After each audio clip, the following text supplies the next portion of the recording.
안녕하세요. 평생학교 시청자 여러분, 가정의학과 전문의 염창환입니다. 오늘은 5번째 시간으로 비타민C와 난치병에 대한 얘기를 해드리겠습니다. 난치병이라는 거는 현대의학을 아직 치료제가 개발되지 않은 질환을 말하는 겁니다. 난치병은 일반적으로 특정 유전자를 가지고 있다고 어느 순간 질병으로 발현하는 것인데, 실제 어떻게 보면 유전자가 있다 하더라도 그거를 자극하는 인자가 없으면 질병으로 안 가요. 그럼 그 자극할 인자가 뭐냐? 바로 활성산소입니다. 그래서 그 활성산소만 효과적으로 없애준다고 하면은 질병을 가더라도 그 유전자가 발현이 되더라도 질병 전 단계라든지 아니면 돌아올 수도 있는 거죠. 근데 그 활성산소를 우리가 효과적으로 없애주는 방법들을 아직까지 모르기 때문에 치료가 안 되는 거고, 그중 하나가 비타민C인 겁니다. 그래서 비타민C는 모든 환자들한테 다 하는 게 아니라 치료 방법이 없는 환자에 한해서, 그리고 현대의학으로 치료가 실패한 환자에 한해서 비타민 치료를 한 번 정도 해보는 것도 좋은 방법 중에 하나입니다. 제가 난치병 치료에 관심을 가졌던 이유는 2009년도 미국에 있던 어떤 과학자분이 저를 찾아왔어요. 제가 당시에는 이제 대학 교수로 근무했을 때인데요. 그분은 이제 폐섬유한증만 30년을 연구했던 분이었습니다. 그분은 이제 본인이 연구하다 보니까 비타민C가 폐까지만 전달되면은 이 폐섬유화증 치료할 수 있다고 생각을 했던 거죠. 그리고 그분이 이제 공식을 가지고 한 장 페이퍼로 이제 가지고 오셨는데, 참 본인이 자기 이론을 가지고 미국에 있는 의사, 과학자들한테 암만 얘기해도 그 안 먹혀 들었는데, 우연치 않게 제 논문을 보고 저를 찾아 이제 한국으로 왔던 거죠. 사실은 근데 저도 그걸 가지고 제가 할 수 있는 방법은 없었어요. 그래서 근데 그분은 이제 그렇게 하고 은퇴를 하셨고, 저는 그걸 가지고 계속 연구를 했죠. 제가 이제 비타민C를 가지고 연구를 한 지가 벌써 20년이 넘었고, 근데 그 해결책이 뭐냐? 바로 SVCT2라는 이제 수성체가 있는 경우에 그게 가능성이 있다는 거를 알게 됐던 거죠. 맞습니다. 모든 영양소라는 게 우리가 보통 꿀벌이 지금 현재 문제가 됐던 거는, 이제 꿀벌이 없어지면 꽃씨가 이제 운반을 못해서 인류의 이제 문제가 된다는 얘기를 많이 하잖아요. 비타민C도 그래요. 비타민C를 우리가 암만 많이 먹는다 하더라도 폐까지 전달되느냐, 아니면 질병까지 이동을 못 시켜준다면은 치료가 힘들다는 거죠. 그거를 운반시켜주는 게 뭐냐? 세포서, NK세포, T세포, 그 다음에 수지상세포, 백혈군의 이런 세포 내에 SVCT2가 많게 되면은 그거를 통해서 비타민C가 저장이 됐다. 그런 문제가 있을 때마다 그 지역으로 가서 이거를 해결해 줄 수 있었다는 거죠. 어떻게 보면은 그 과학자분이 준 숙제가 지금에는 이제 그때는 불가능했지만은 지금은 검사가 되기 때문에 해결될 수가 있어서 참 감사하다는 생각을 하고, 제가 포기를 못했던 이유는 결국은 이런 하나의 스토리가 모아졌기 때문에 그렇습니다. 그럼 지금부터 이제 난치병 환자들이 이제 치료했던 어떤 과학적인 비타민C에 대한 근거를 여러분들에게 설명해 드리겠습니다. 제일 많이 얘기 나온 건 피부질환이에요. 피부질환이 무슨 난치병이 있냐고 했지만은 사실은 아토피, 그리고 습진 중에서도 이제 난치성 습진 같은 게 있어요. 이런 것들이 다 난치병이거든요. 왜 그러냐면은 현대의학에서 치료가 되는 것도 있지만 안 되는 것도 많다는 거. 근데 그 중에 하나의 열쇠 중에 하나가 바로 비타민C입니다. 정상 피부는 진피의 피부 장벽과 콜라겐 형성, 피부 산화를 막는 능력, 세포 성장과 분화 시 신호 전달 조절 등을 하기 위해서는 반드시 고농도의 비타민C가 필요하기 때문에 그렇습니다.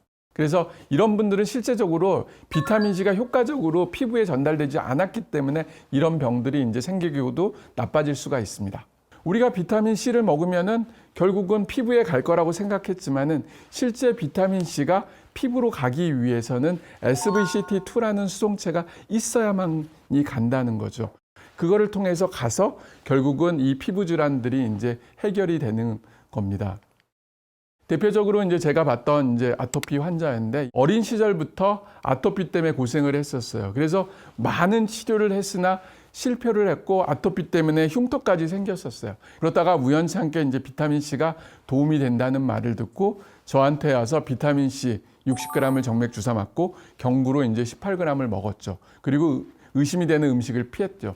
그래서 2년 동안 하다 보니까 좋아졌다 나빠졌다를 반복하면서 이제 눈에 띄게 좋아졌고, 얼마 전에 제 개인 채널에다가 이제 글을 남겨줬어요. 본인이 이제 비타민 치료하고 지금은 이제 결혼해서 애 낳고 잘 살고 있다고.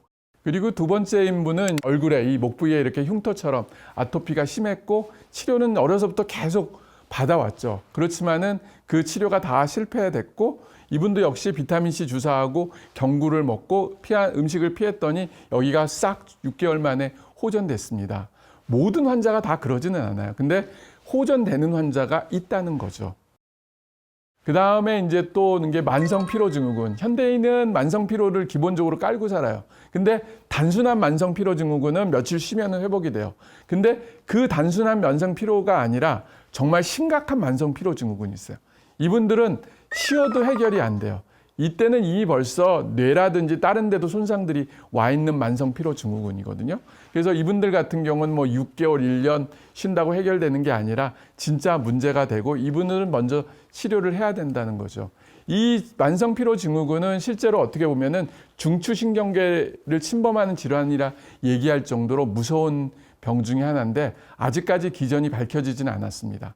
근데 일반적으로 BBB, 뇌 혈액 장벽에 손상이 와서 결국은 뇌까지도 이미 침범이 돼서 다양한 질병들이 오고 그로 인해서 뭐 진짜 피로뿐만 아니라 관절염 그리고 뭐 뇌질환 그리고 다양한 질병들이 이제 생기게 됐고 실제 그런 경우들을 가끔씩 저도 보고 있습니다.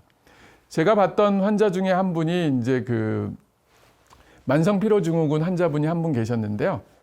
원인 모르게 이제 그게 생겼어요. 만성피로증후군. 그러면서 카팔터널 증후군, 흉곽출구 증후군, 척추협잡증, 그리고 고프롤락틴 혈증으로 해서 프롤락틴 수치가 275까지 올라서 생리까지 멎어버렸어요. 그 분한테 비타민 치료를 했죠.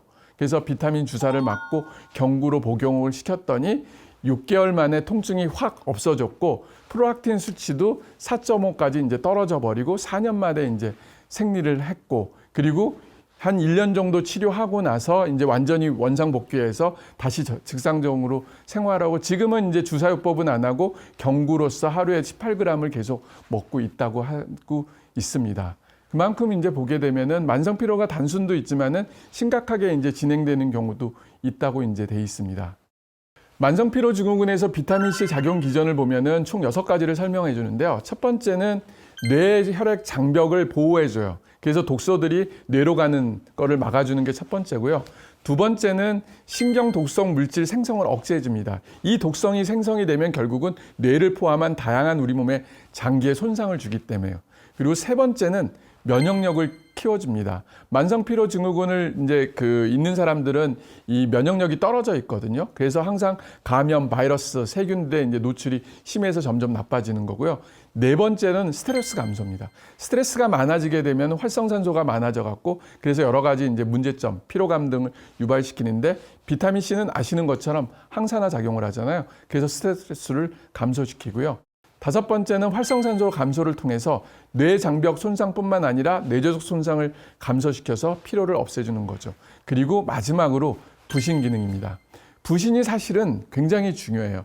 이 부신을 어떻게 보면은 피로의 장기라고 얘기하잖아요. 이 부신 기능을 호전시켜 줌으로 인해서 결국은 피로를 예방해 주는 게 도움이 된다는 거죠. 그래서 비타민 C가 만성피로 증후군에 도움이 되는 거는 바로 이런 6가지 효과 때문에 그렇습니다.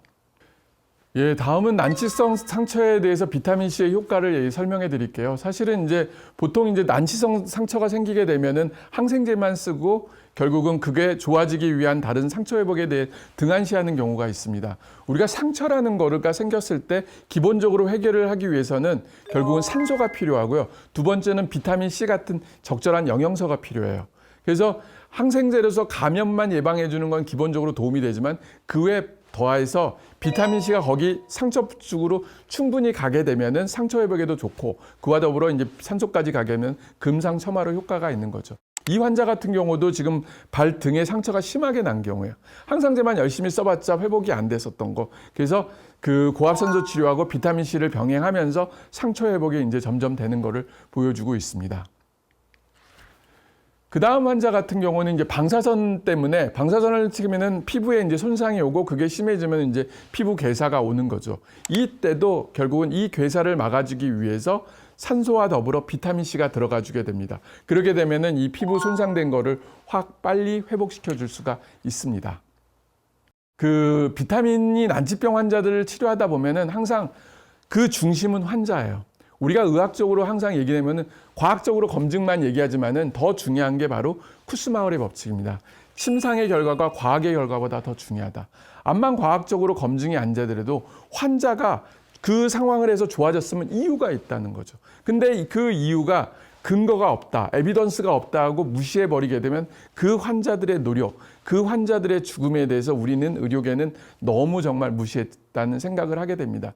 저는 이제 그동안 많은 분들의 환자들과 얘기와 스토리를 들으면서 그분들이 쌓아왔던 것 같고 그거를 하나하나 찾아가고 있는데 그중에 중요한 열쇠가 바로 비타민 C라고 생각하고 있습니다. 오늘은 이제 비타민 C와 난치병에 대한 얘기를 해드렸는데요. 모든 환자분들이 이렇게 똑같은 효과를 발휘하는 건 아닙니다. 일부 환자에 한해서 이런 결과를 보였던 거고요. 기본적으로는 이 자기가 알고 있는 질병에 대한 전문의를 찾아가서 정확한 진단을 받고 정확한 치료를 받는 게 기본이고요. 그 치료가 안 되는 일부 환자에 한해서 비타민 치료를 한번 고민해 봤으면 좋겠습니다. 그럼 다음 시간에는 코엔자임 Q10에 대한 얘기를 해드리겠습니다. 감사합니다.